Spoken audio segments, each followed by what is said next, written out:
ओम शांति। 19/12/2021 प्रातः मुरली। ओम शांति। अव्यक्त बाप दादा 13/12/89 मधुबन। मुरली का टॉपिक है दिव्य ब्राह्मण जन्म के भाग्य की रेखाएं। आज विश्व रचयिता बाप दादा अपने विश्व की सर्व मनुष्य आत्माओं रूपी बच्चों को देख रहे हैं। सर्व आत्माओं में अर्थात सर्व बच्चों में दो प्रकार के बच्चे हैं। एक है बाप को पहचानने वाले, और दूसरे हैं पुकारने वाले व परखने के प्रयत्न करने वाले। लेकिन हैं सभी बच्चे। तो आज दोनों प्रकार के बच्चों को देख रहे थे। सर्व बच्चों में से पहचानने वाले व प्राप्त करने वाले बच्चे बहुत थोड़े हैं और पहचान करने के प्रयत्न वाले अनेक हैं। पहचानने वाले बच्चों के मस्तक पर श्रेष्ठ भाग्य की लकीर चमक रही है। सबसे श्रेष्ठ भाग्य की लकीर है बाप द्वारा दिव्य ब्राह्मण जन्म की रेखा अति श्रेष्ठ चमक रही है। पुकारने वाले बच्चे अनजाने भी मानते यही हैं कि भगवान ने हमें रचा है, लेकिन अनजान होने के कारण दिव्य जन्म की अनुभूति नहीं कर सकते। आप भी कहते हो हमें बाप दादा ने दिव्य जन्म दिया है। वह भी कहते हैं भगवान ने रचा है। वह भगवान ही रचता है, भगवान ही पालनहार है। लेकिन दोनों के कहने में कितना अंतर है। आप अनुभव से, नशे से, नॉलेज से कहते हो कि हमको बाप दादा माता पिता ने रचा अर्थात ब्राह्मण जन्म दिया। रचता को, जन्म पत्री को, दिव्य जन्म की विधि और सिद्धि सबको जानते हो। हर एक को अपना दिव्य जन्म का बर्थडे याद है ना। इससे दिव्य जन्म की विशेषता कौन सी है? साधारण जन्मधारी आत्माएं अपना बर्थडे अलग मनाती हैं, फ्रेंड्स डे अलग मनाती हैं, पढ़ाई का दिन अलग मनाती हैं। और आप क्या कहेंगे? आपका बर्थडे भी वही है तो मैरिज डे और पढ़ाई का दिन भी वही है। मदर डे कहो, फादर डे कहो, इंगेजमेंट डे कहो, सब एक ही है। ऐसे दिव्य जन्म कब सुना है? बाबा कह रहे ऐसा दिव्य जन्म कब सुना? सारे कल्प में ऐसा दिन आप आत्माओं का फिर कभी नहीं आता। सतयुग में भी बर्थडे और मैरिज डे एक ही नहीं होगा। लेकिन इस संगम के, इस महान जन्म की यह विशेषता भी है और पवित्रता भी है। वैसे तो जिस दिन ब्राह्मण बने वही जन्मदिन, वही मैरिज दिन है, क्योंकि सभी यही वायदा करते हो एक बाप दूसरा न कोई। यह दृढ़ संकल्प पहले ही करते हो ना। तुम्ही से खाऊं, तुम्ही से बैठूं, तुम्ही से सर्व संबंध निभाऊं। यह सबने वायदा किया है ना। पांडवों ने, माताओं ने, कुमारियों ने, सभी ने वायदा किया है। तो और कहाँ स्वप्न में भी मन नहीं जा सकता। ऐसे पक्के हो ना वह कोई साथी चाहिए। सेवा के लिए कोई विशेष साथी चाहिए तो साथी दिवस किसका मनाएंगे? सेवाधारी साथी का व बाप साथी है, उसका दिवस मनाएंगे। चाहे सर्विस वाले करने वाले हैं, चाहे सर्विस लेने वाले हैं। लेकिन सेवा के समय सेवा की, फिर इतने न्यारे और प्यारे बनो जो जरा भी विशेष झुकाव ना हो। जो सेवा में मदद करेगा वह विशेष होगा ना, चाहे भाई हो व बहन हो। जो विशेष सेवा करता वह विशेष अधिकार भी रखेगा। तो सेवा में साथी बनो, लेकिन साक्षी होकर साथी बनो। साक्षीपन भूल जाता है तो सिर्फ साथी बनने में बाप भूल जाता है। साक्षी बन पार्ट बजाने की प्रैक्टिस करो।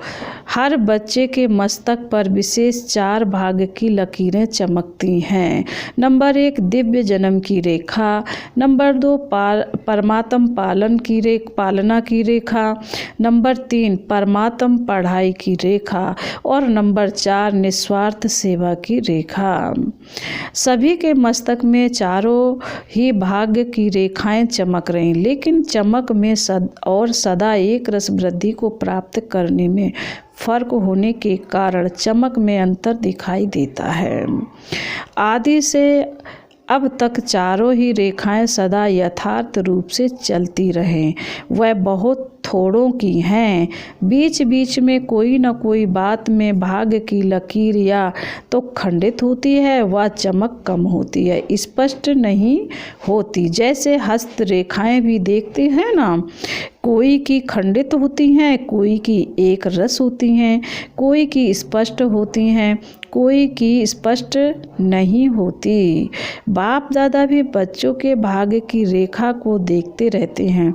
दिव्य जन्म तो सभी ने लिया, लेकिन दिव्य जन्म की रेखा खंडित होती व स्पष्ट नहीं होती, क्योंकि अपने जन्म के धर्म में अखंड नहीं चलता, तो उनके भाग्य की लकीर खंडित होती है। धर्म क्या, कर्म क्या, उसको तो जानते हो ना। ऐसे ही परमात्म पालना में तो सभी ब्राह्मण चल रहे हो, चाहे समर्पित हो चाहे प्रवृत्ति में हो, लेकिन बाप के डायरेक्शन से चल रहे हो। प्रवृत्ति वाले क्या कहेंगे? अपना कमाया हुआ खाते हो व बाप का खाते हो। बाप का खाते हैं ना, क्योंकि अपना सब कुछ बाप को दे दिया तो बाप का ही हुआ ना। चाहे कमाते भी हो, लेकिन कमाया हुआ धन बाप के हवाले करते हो या अपने काम में लगाते हो। ट्रस्टी हो ना, ट्रस्टी का अपना कुछ नहीं रहता है। गृहस्थी में अपनापन होता है। ट्रस्टी अर्थात सब बाप का है। अपने हाथ से खाना बनाते हो तो भी समझते हो ना, ब्रह्मा भोजन खा रहे हैं। पहले भोग किसको लगाते हो? बाप को अर्पण करते हो ना। अर्पण करना अर्थात बाप का खाना। ब्रह्मा भोजन खाते हो, चाहे बच्चे के अर्थ भी लगाते हो, वह भी डायरेक्शन अनुसार लगाते हो। जैसे समर्पित बहनें व भाई भिन्न भिन्न कार्य में तन मन भी लगाते हैं तो धन भी लगाते हैं, ऐसे प्रवृत्ति में रहने वाले भी चाहे तन लगाते चाहे धन लगाते, बाप की श्रीमत प्रमाण ही अमानत समझ कार्य में लगाते हो। ऐसे करते हो ना। अमानत में खयानत अथवा मनमत तो नहीं मिलाते हो ना। तो परमात्म पालना सब ब्राह्मण आत्माओं को मिल रही है। पालना की जाती है। शक्तिशाली बनाने के लिए माता की पालना का प्रत्यक्ष रूप क्या होता है? बच्चा शक्तिशाली बनता है।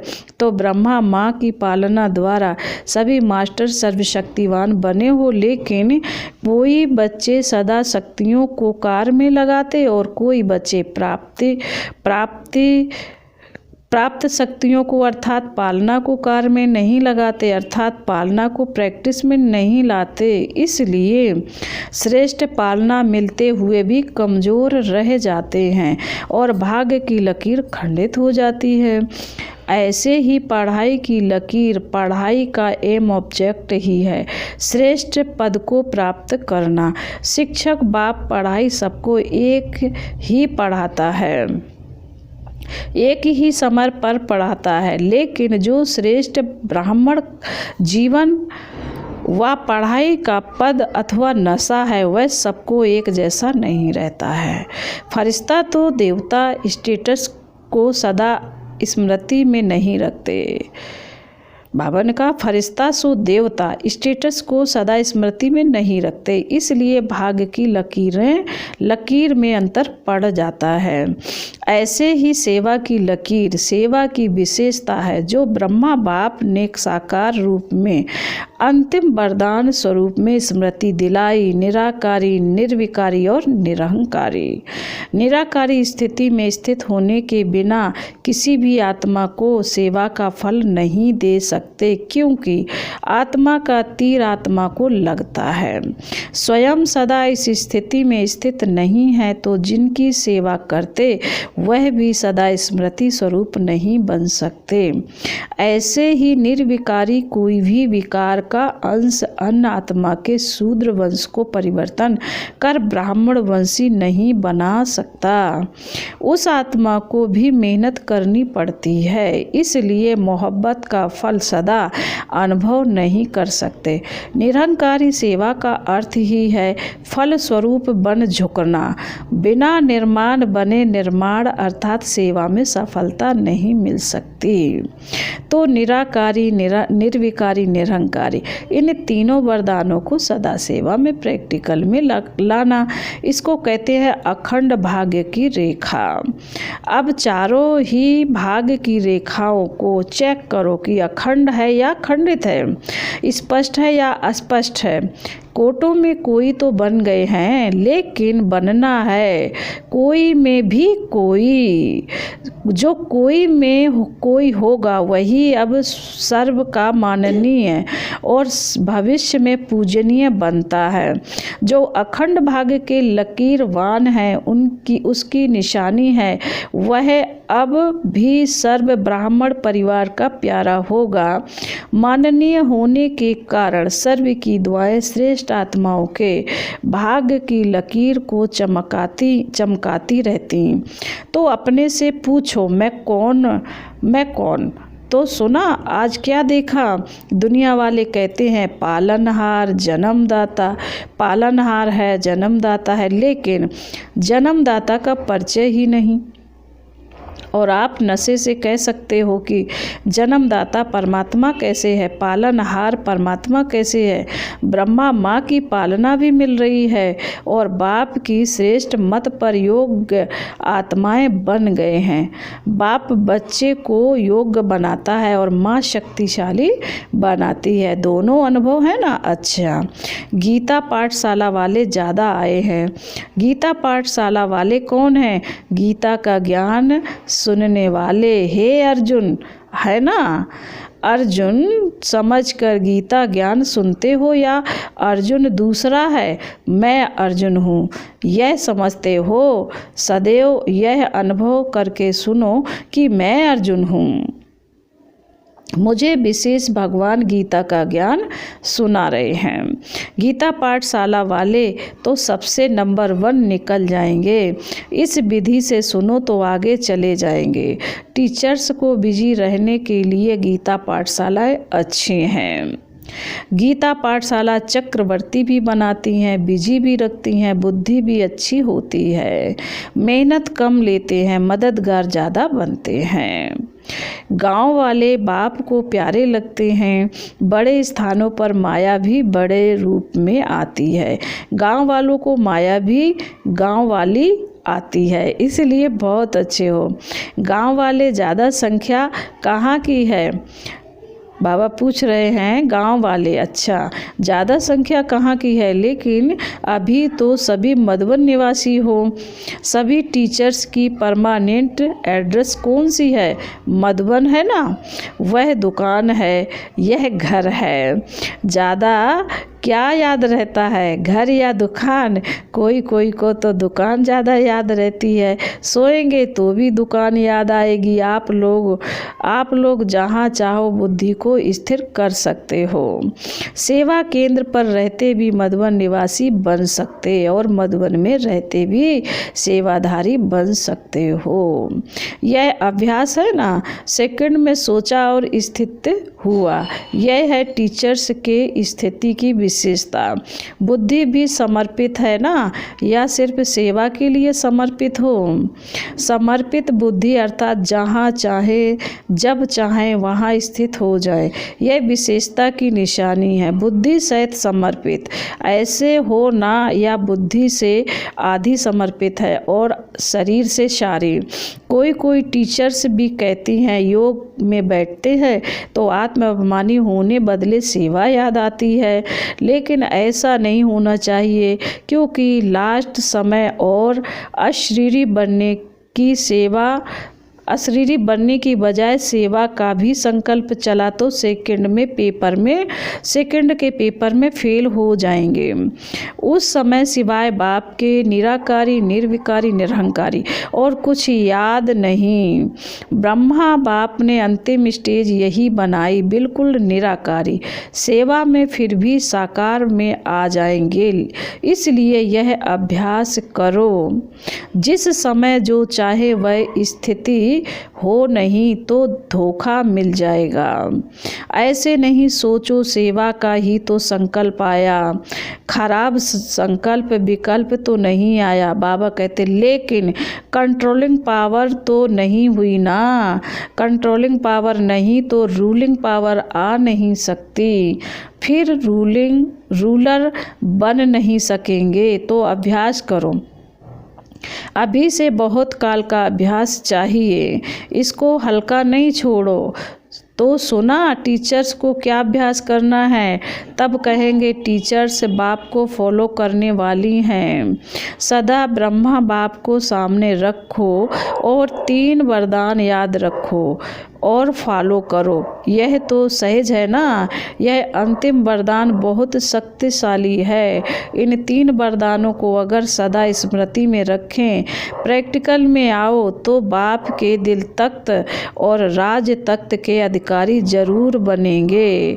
फिर बाबा कहते अच्छा, सर्व बाप समान सदा नॉलेजफुल पावरफुल बच्चों को सदा भाग्य विधाता द्वारा श्रेष्ठ भाग्य की स्पष्ट रेखाओं वाले भाग्यवान बच्चे सदा बाप समान वरदान प्राप्त हुए विशेष आत्माओं को सदा ब्राह्मण जन्म की पालना और पढ़ाई को आगे बढ़ाने वाले ऐसे अखंड भागवान बच्चों को बाप दादा का याद प्यार और नमस्ते। हम रूहानी बच्चों की रूहानी बाप दादा को याद प्यार और नमस्ते।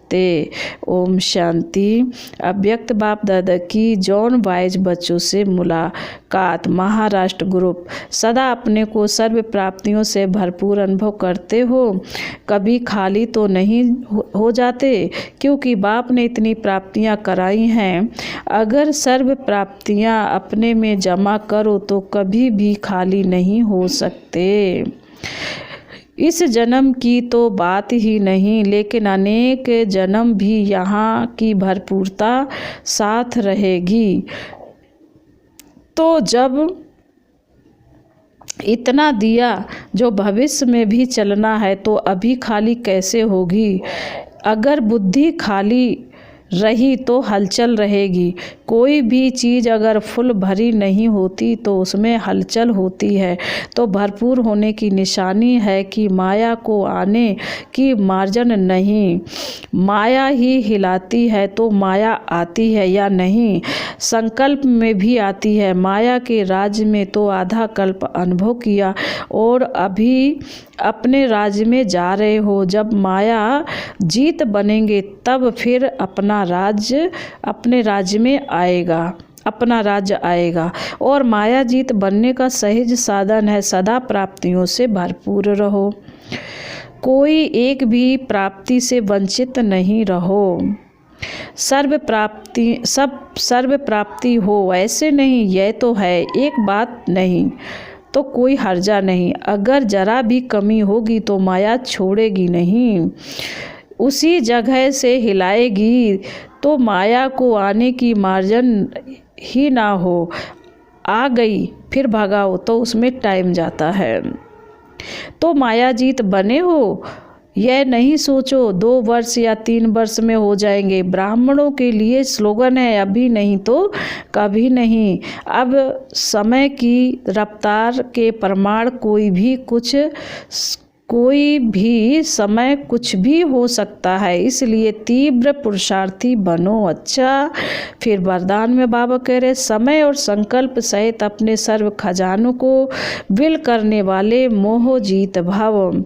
जैसे बच्चे को सब कुछ विल किया जाता है, ऐसे आप लोग भी बाप को अपना वारिस बनाकर सब कुछ विल कर दो तो विल पावर आ जाएगी।